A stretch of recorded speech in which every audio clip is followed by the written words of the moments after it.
హాయర్స్ welcome to our channel. ప్రస్తుతం మనతో పాటు దామ బాలాజీ గారు సీనియర్ జర్నలిస్ట్ ఉన్నారు. వారితో ఒకసారి మాట్లాడదాం. సార్ నమస్కారం సార్. నమస్తే. సార్ రేవంత్ రెడ్డి గారికి హ్యూమన్ రైట్స్ వాళ్ళు షాక్ ఇచ్చారు అని చెప్తున్నారు సార్. అంటే సంధ్య థియేటర్ తొక్కిసలాట ఘటనలో లాఠీ చార్జ్ జరిగింది కదా! లాఠీ చార్జ్ చేసిన పోలీసులందరికీ కూడా ఇప్పుడు హ్యూమన్ రైట్స్ వాళ్ళు నోటీసులు పంపించారు. మరి ఇష్యూలో ఎన్నో పరిణామాలు, కీలక పరిణామాలు చోటు చేసుకోవడం చూస్తున్నాం. మరి ఇప్పుడు నోటీసులు ఇవ్వడం అనేది ఎటువంటి పరిణామాలకు దారితీస్తుంది? దీనివల్ల అంటే రేవంత్ గారి ప్రభుత్వానికి ఏమైనా ఇబ్బంది ఏర్పడే ఛాన్స్ ఉందా సార్? మామూలుగా 'అకిరా కురసావా' సినిమా ఒకటుంటది 'రోషమాన్' అని. హ్మ్. అదేందంటే ఒక హత్య జరుగుతుంది. ఓకే. ఆ హత్యకు డిఫరెంట్ కోణాలు, పర్స్పెక్టివ్స్ ఉంటాయన్నమాట. హ్మ్. అంటే ప్రత్యక్ష సాక్షులే రకరకాల కథనాలు చెప్తారు. దాన్ని 'రోషమాన్ ఎఫెక్ట్' అంటారు.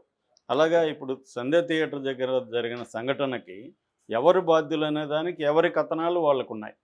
సో, పోలీసులేం చెప్తున్నారు, మేము పర్మిషన్ ఇవ్వలేదు, అయినా అల్లు అర్జున్ వచ్చున్నాడని చెప్తున్నారు. థియేటరోళ్ళకి రిజెక్ట్ చేసాం పర్మిషన్. థియేటరోళ్ళు ఏం చెప్తున్నారు, మేము పర్మిషన్ అడిగాము, పర్మిషన్ ఇచ్చారు అని చెప్తున్నారు. అల్లు అర్జున్ ఏం చెప్తున్నాడు, నాకసలు పర్మిషన్ ఎవరు ఇవ్వలేదు, వద్దనలేదు, నన్ను రావద్దని ఎవరు చెప్పలేదు, అందుకనే నేను వెళ్ళాను. అసలు అక్కడ ఏం జరిగిందో కూడా నాకు తెలియని కూడా తెలీదు. నాకు మరుసటి రోజు మార్నింగ్ వరకు తెలియదని అల్లు అర్జున్ చెప్తున్నాడు. ఇంకొక కొంతమంది ఏం చెప్తున్నారు, పోలీసులు లాఠీ చార్జ్ చేయడం వల్లనే ఈ తొక్కిసలాట జరిగింది. లాఠీ చార్జ్ చేయకపోయింటే జరగదు. పోలీసులు సరైన నంబర్ ఆఫ్ పర్సన్స్‌ని అక్కడ ప్రొటెక్షన్ పెట్టలేదు. అక్కడ హీరో వస్తున్నాడని పోలీసులకు ముందే సమాచారం ఉంది. ఎందుకంటే థియేటర్ యాజమాన్యం ఏసీపీకి లెటర్ పెట్టింది. ఏసీపీ అక్నాలెడ్జ్‌మెంట్ కూడా ఉంది. ఇలాగా రకరకాల వ్యూ పాయింట్స్ వస్తున్నాయి. అంటే జరిగిన సంఘటన ఒకటే. అక్కడ తొక్కిసలాట అంటే ఏంటి, క్రౌడ్ ఎక్కువయ్యారు. ఎక్కువ ఈ ప్రెజర్ అవ్వడంతో ఈమెకి ఊపిరాడకుండా చనిపోయింది. బాబు ఆక్సిజన్ బ్రెయిన్‌కి కట్ అయిపోయింది. దానివల్ల అతను అపస్మారక స్థితిలోకి వెళ్ళిపోయాడు. సంఘటన వాస్తవము. కానీ సంఘటనకు దారితీసిన పరిస్థితులు, సంఘటనకు కారణమైన వ్యక్తులు ఎవరు అనేది ఇక్కడ తేలాలి.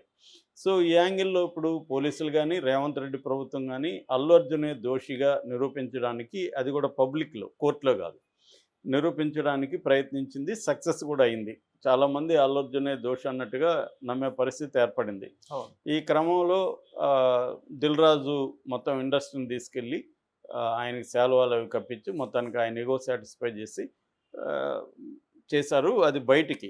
లోపల ఏదన్నా సెటిల్ అయిందో తెలీదు. కొంతమంది లోపల కూడా బ్యాక్ డోర్‌లో సెటిల్ చేసుకున్నారు వీళ్ళు. అందుకనే ఇప్పుడు అల్లు అర్జున్ వైపు నుంచి ఆహ్, అవన్నీ ఆగిపోయినాయి. ఎందుకంటే మనం చూస్తే కాంగ్రెస్ పార్టీలో చాలామంది అల్లు అర్జున్ గురించి యాంటీగా మాట్లాడడం, అసలు సినిమాలు తీయడం ఇతనికి రాదని చెప్పడం, ఇవన్నీ జరిగాయి. పోలీసులు కూడా వచ్చి ఓపెన్‌గా ప్రెస్ మీట్లు పెట్టి అల్లు అర్జున్ దోషి అన్నట్టుగా చెప్పేశారు. హ్మ్. సో, ఇప్పుడు అవన్నీ ఆగిపోయినాయంటే అర్థమైంది ఏదో ఒక రకమైన ఒప్పందం కుదిరింది. అందులో డబ్బులు తీసుకున్నారని ఆహ్, మన అంబటి రాంబాబు లాంటోళ్ళు ఆరోపించారు గానీ, ఏదేమైనా ఒక సెటిల్‌మెంట్ ఏదో జరిగింది. ఇంకా లీగల్ కోర్స్ మాత్రమే ఉంది. లీగల్ కోర్స్‌లో కూడా అల్లు అర్జున్ బెయిల్ ఇవ్వకూడదని చెప్పి గట్టిగా ఆర్గ్యుమెంట్స్ పోలీసులు వైపు నుంచి ప్రాసిక్యూషన్ చేశారా అంటే చేయలేదన్న ఫీలింగ్ అయితే జనాలకొస్తుంది. ఓకే. సో, ఎందుకంటే బయట వీడియోలన్నీ రిలీజ్ చేశారు గానీ, కోర్ట్‌లో అవన్నీ చెప్పకుండా, కోర్ట్‌లో ఇతను బయటకొస్తే సాక్షుల్ని ప్రభావితం చేస్తాడన్న యాంగిల్ చెప్పారు తప్ప వేరేదేం చెప్పలేదు. మామూలుగా కూడా బెయిల్ ఇచ్చేటప్పుడు మామూలు కేసుల్లో, మామూలు సెక్షన్‌లలో బెయిల్ చర్చ మినిమమ్ 15-20 మినిట్స్ కంటే ఎక్కువ జరగద్దు. హ్మ్. అది మినీ ట్రయల్ లాగా చేయొద్దని సుప్రీంకోర్టు కూడా ఆదేశాలు ఉన్నాయి కాబట్టి, ఆ మేరకు కూడా వీళ్ళు ఎక్కువ ఆర్గ్యుమెంట్స్ లేకపోయుండొచ్చు. ఎందుకంటే అదేమి మినీ ట్రయల్ కాదు బెయిల్ అనేది. బెయిల్ అనేది ఎప్పుడూ కూడా బెయిల్ ఎందుకు వద్దంటారంటే, ఇతను ఫ్లైట్ రిస్క్, విదేశాలకు పారిపోవచ్చు, లేదా సాక్ష్యాధారాల్ని తారుమారు చేయొచ్చు, సాక్షుల్ని ప్రలోభపరచొచ్చు, లేదా బెదిరించొచ్చు అన్న 3 కండిషన్లు బేస్ చేసుకొని బెయిల్‌ని ఇన్వెస్టిగేటివ్ ఏజెన్సీస్ వ్యతిరేకిస్తుంటాయి. హ్మ్.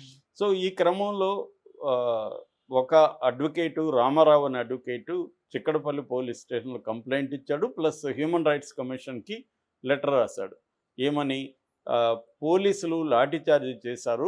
అనవసరంగా చేశారు లాఠీ చార్జ్. లాఠీ చార్జ్ చేయకపోతే తొక్కిసలాట జరగదు. లాఠీ చార్జ్ చేయడం వల్ల జనం ఒకవైపుగా పరుగులెత్తారు. ఆ ఒకవైపుగా వెళ్ళడం వల్లనే ప్రెజర్ అక్కడ కింది బాల్కనీ, కింది క్లాస్‌లో వీళ్ళున్నారు ఈ హ్మ్. ఫ్యామిలీ. అక్కడ జనం తొక్కిసలాట జరగడానికి పోలీసుల లాఠీ చార్జ్ కారణం. ఓకే. ఎందుకంటే అక్కడ కింది దగ్గర పోలీసులు ఎవరు ప్రొటెక్షన్‌గా లేరు. అంతా కూడా అల్లు అర్జున్ వైపే వచ్చారనేది నిరంజన్ రెడ్డి కూడా హైకోర్టులో ఆర్గ్యుమెంట్ చేశాడు. దానికి సంబంధించి వాళ్ళు రిమాండ్ రిపోర్ట్లోనే రాసున్నారు. జరిగిన సంఘటన తర్వాత మేము అప్పర్ బాల్కనీ నుంచి మా వాళ్ళు పోలీసులు కింది బాల్కనీకి కింది ప్లేస్కి వెళ్ళారు అనేది రిమాండ్ రిపోర్ట్లోనే ఉందని ఆయన చూపించాడు. ఓకే. అంటే పోలీసులే ఒప్పుకున్నారు, కింద ఎవరు ప్రొటెక్షన్ లేరు పోలీసులు, అందుకనే అల్లు అర్జున్ చూడడానికి కిందికి ఎక్కువ మంది వచ్చారు అనేది ఆయన చెప్పాడు. లాఠీ చార్జ్ విషయం నిరంజన్ రెడ్డి కోర్టులో చెప్పలేదు. కానీ లాఠీ చార్జ్ జరిగిన వీడియో విజువల్స్ కూడా బయటకైతే వచ్చాయి. సో ఈ Ramarao NHRC national human rights commission, ఇది protection of human rights act PHRA 1993 ప్రకారం ఏర్పడిందనమాట మన దేశంలో. అంటే హ్యూమన్ రైట్స్ వైలేషన్స్, మానవ హక్కుల ఉల్లంఘన జరిగినప్పుడు ఈ నేషనల్ హ్యూమన్ రైట్స్ కమిషన్ అనేది ఎంటర్ అవుతుంది. ఈ నేషనల్ హ్యూమన్ రైట్స్ కమిషన్కి ఒక సివిల్ కోర్టుకు ఉండే అధికారాలన్నీ ఉంటాయి. వీళ్ళు ఒక ఎనీ స్టేట్ గవర్నమెంట్ని లేదా సెంట్రల్ గవర్నమెంట్ని వీళ్ళు ఒక హ్యూమన్ రైట్స్ వయలేషన్ జరిగిన చోట దాని మీద విచారణకి ఆదేశించవచ్చు, నివేదిక కోరచ్చు, అక్కడ సాక్షుల్ని పిలిపించవచ్చు, సాక్షుల దగ్గర వాంగ్మూలాలు తీసుకోవచ్చు, ఎవిడెన్స్ డాక్యుమెంట్స్ అడగచ్చు, తర్వాత వాటిని పబ్లిక్ రికార్డ్స్ని కూడా అవి తీసుకోవచ్చు అనమాట. అట్లాగే కోర్టులను కూడా వీళ్ళు కోర్టులకు కూడా ఆదేశాలు పంపొచ్చు, దీని మీద మీరు సుమోటోగా కేసు తీసుకోండి అని. సుమోటోగా కూడా హ్యూమన్ రైట్స్ కమిషన్ ఒక దగ్గర ఏమైనా హ్యూమన్ రైట్స్ వైలేషన్ జరిగితే సుమోటోగా ఎవరు కంప్లైంట్ ఇవ్వకుండా కూడా వాళ్ళు టేకప్ చేయొచ్చు అనమాట. అటువంటి పవర్స్ అన్నీ ఉంటాయి. కాకపోతే అవి బిల్లులో థియరాటికల్గా వాళ్ళకి పవర్స్ ఉంటాయి, కానీ ప్రాక్టికల్గా వచ్చేసరికి అల్టిమేట్గా వాళ్ళకి ఏదో నివేదిక పంపించి వీళ్ళు ఊరుకుంటారు, ఆ తర్వాత అవేమి జరగవు. మామూలుగా ఆచరణలో చూసుకుంటే అదొక నామినల్ బాడీ లాగే ఆచరణలో మిగిలిందన్న విమర్శలు అయితే ఇటువంటి కమిషన్లు, ఇదే కాదు ఎస్సీ కమిషను, మహిళా కమిషన్, ఇవన్నీ కూడా కూరలు లేని పాములు లాంటివి అన్న ఉపమానాలు కూడా వాడుతుంటారు వాటికి. నిజంగా వాళ్ళకి కూరలు లేవు కానీ పాములాగా కనబడుతుంది, కానీ అది డేంజరస్ కాదని, అంటే పవర్స్ లేవు వాటికని. సో ఇప్పుడే కాకపోతే ఏంటంటే ఇప్పుడు ఇక్కడ పబ్లిక్ పర్సెప్షన్ అనేది ఇంపార్టెంట్ అయింది ఈ కేసులో. నిజానికి లీగల్గా ఈ కేసులో అల్లు అర్జున్ దోష కాదా, లేకపోతే థియేటర్ యాజమాన్యం దోష, పోలీసుల నెగ్లిజెన్స్ ఉందా అనేది కోర్టులో ట్రయల్ జరిగినప్పుడు కానీ మనకు తేలదు. కానీ ఈ లోపల పబ్లిక్ పర్సెప్షన్ని ఎవరెవరు ఎలా వాడుకుంటున్నారు అనేది ఇంపార్టెంట్.